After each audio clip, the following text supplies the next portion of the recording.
ચાણસ્મા તાલુકાના રણાસણ ગામે આવેલ રોડ પરનું તળાવ છેલ્લા 3 દિવસથી પડી રહેલા વરસાદના કારણે રાત્રિ દરમિયાન ઓવરફ્લો થતા પાણી ગામ તરફ વળતા ગામ લોકોમાં ભયનો માહોલ સર્જાયો છે। ચાણસ્મા તાલુકાના રણાસણ ગામે આવેલ ચવેલી તરફ જતા રોડ પર આવેલ તળાવ પડી રહેલા વરસાદને કારણે રાત્રિ દરમિયાન ઓવરફ્લો થતા તળાવના પાણી ગામમાં ઘૂસી રહ્યા છે। તેમજ તળાવ ઓવરફ્લો થતા ચવેલી વડાવલી ધારપુરી સહિતના રસ્તા હાલમાં તો બંધ થઈ ગયા છે। सामान्य वरसाद आवे એટલે સવારે ઓવરફ્લો થાય છે અને ગામના નિકાલના અવર જવર ઘણી તકલીફો પડે છે। વારંવાર રજૂઆતો કરવા છતાં પણ કોઈ પગલો લીધો નહીં।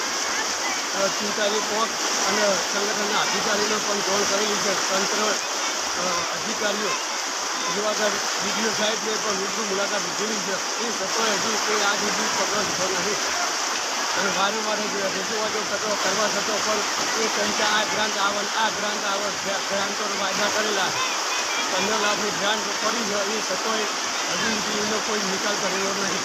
ચવેલીનો રસ્તો મુખ્ય ધારપુરી વડાવલી ચારે બાજુના રસ્તા બંધ થઈ ગયા છે।